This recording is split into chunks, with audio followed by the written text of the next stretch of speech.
How now, you rascal? Where have you been hiding? Did I not release you? The result of everything is not stirring, but your father, the most ungracious of men, drove me into the street in spite of myself, and well, now I got a good drubbing in the bargain. How's our affair progressing?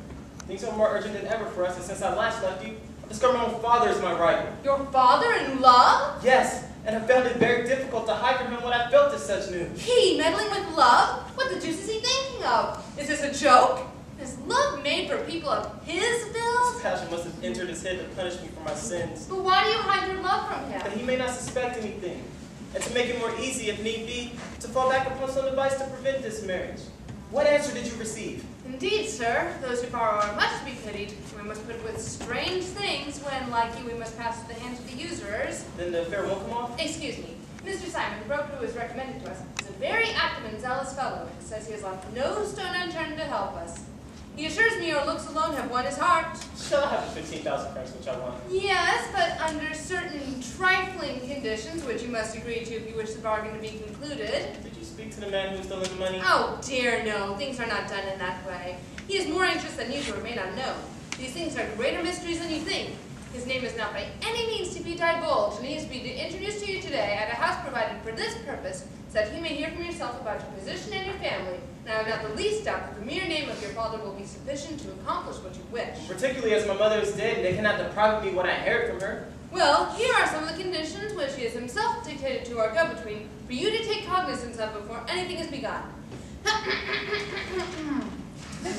Supposing that the lender is satisfied with all his securities, and that the borrower is of age, and of a family whose property is ample, solid, secure, and free from all encumbrances, there shall be drawn up a good and correct bond before as honest a notary as it is possible to find, and who for this purpose shall be chosen by the lender, since he is the more concerned of the two that the bond should be rightly executed. There's nothing to say against that. The lender, not to burden his conscience with the least scruple, does not wish to lend his money at more than 5.5%. 5.5%? By Jove, that's honest. We have nothing to complain of. That's true.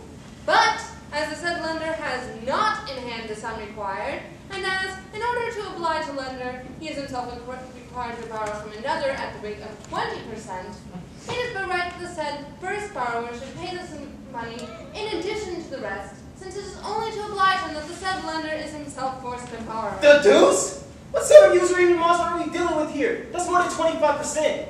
That's true, and it is a remark that I made. It is for you to consider the matter before you act. How can I consider?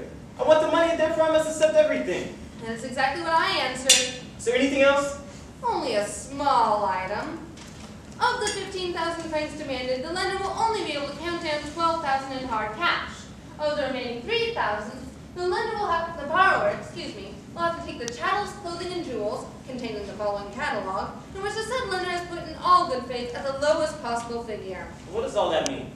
I'll go through the catalog. Firstly, a four-post bedstead with hangings of Pundry lace, very elegantly trimmed with olive-colored cloth, and 6 chairs and a counterpane to match. The whole in very good condition and lined with soft red and blue shot silk. Item: a bed canopy of good pale pink oatmeal serge with the silk fringes and valance. What does he want me to do with all this? Wait. Item: a black velvet painting of dogs playing a game of poker. Item: a large walnut table with 12 columns or turned legs, which draws out at both ends and is provided beneath with 6 stools. And what does he want me to do with all this? Have patience. Item: 3 large muskets inlaid with mother of pearl, with rests to correspond.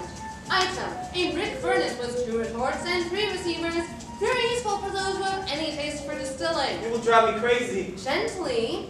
Item: a bologna lute with all its strings, or nearly all. Item: a pool table and a checkerboard and a game of chutes and ladders, restored from the Greeks, very useful to pass the time when one has nothing to do.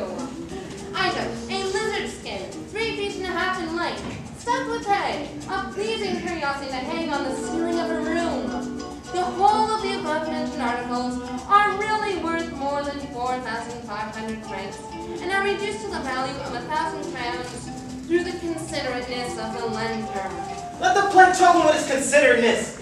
The wretch, the cutthroat that he is, did ever anyone hear such usury?